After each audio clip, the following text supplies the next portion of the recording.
5. That's tough to do. I know one thing is make sure that you've got some engineering talent with you, preferably a fully developed prototype of a project or a virtual screen that can demonstrate and play with how it works. Don't just have ideas on paper. Second, make sure that among your starting team there is a lot of business thinking, at least one person that absolutely wants to make a successful business that will be successful and profitable in the world. Make sure you understand the market. You can come up with products that help people, apps and things that help people and do a good job, but they just aren't worth compared to the alternatives. So make sure you have good marketing thinking. The best market thinking, if you want the product yourself and you want it to be splendid, you want it to be simple and elegant, the way Steve Jobs speaks about. Secondly, so make sure you have at least all those characteristics. They can be in one person, 2 people, 3 people. You know, do as much as you can on your own money. Think, I have this little money, how can I make it, and take some steps and do some steps before you seek big money from others, because you'll own more of the end result. And the next is be honest. Be honest. If you see something out there that is a better approach than yours, you should change and move that way.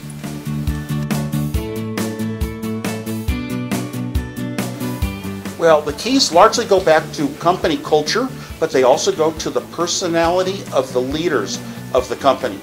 And if you have a strong drive, I want to be innovative. I don't want to just do something that's already done a little bit better. I want to do it a totally different way. If you're like that, you're kind of in an inventor mode, and that's hard. It's very difficult to do. It's difficult to do if you're doing it for 1,000 people, but it's even worse when you're doing it for 1 billion people. So we started a company that got a culture, and we started with a product that was so advanced compared to the rest of the world. It was not only a computer, it was the first time ever video games were color and video games were software. The first time ever. I mean, this was an innovative advance. So we always said, oh my gosh, we've got the best things. We've got the best things. That makes our company, and to this day, we want to do things better than other people, and we want to totally focus on the user. Ease of use was always associated with Apple, and that means focusing on the user and what their experience is going to be. Well, my father actually did inspire me about engineering, but I got it from books that I read and movies I saw. I wanted to be an engineer because engineers do make products that give us happiness. I can be so powerful with a phone. I'm more powerful than any comic superhero ever was with pushing one button. So we really have achieved that. That doesn't necessarily mean it makes us happier or gives us a better life. It means everybody adapts to the same level, and we as humans are able to do more than we did before. And all I can say is I still believe in that strongly. I want to be an engineer. I want to make things that people now could get a lot done in a lot less time. We haven't freed up our time. We still have to work. 2 people in Silicon Valley have to work full-time, stressful jobs to earn enough money to afford a home. So things have gotten worse in some ways. It used to be very easy for a middle-class engineer to afford a home and books and cars and education and vacations and everything.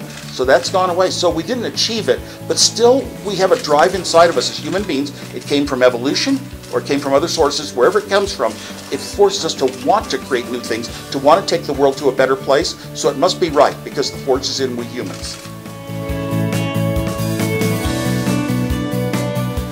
I'm not really a manager. I'm more an operator. I was really good at mathematics and science and engineering, electronics, and that was my forte. As an engineer, I decided that I would never move up the org chart in a company because you get into political issues, and I didn't want to be political, make decisions. However, I will say the best thing I see in teams are, if the people in the team have similar personalities. A manager will often go out and hire according to skill sets. We need these skills, these skills, these skills, but not ever evaluate, will these people work together well? We should have psychologists involved in companies to help make that decision for HR.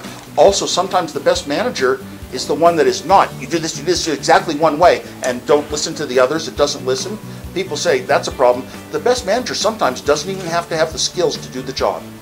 But if they can communicate and ask questions and discuss it with engineers, the engineers will actually, a good manager can bring out much better stuff than a weak manager who knows everything already.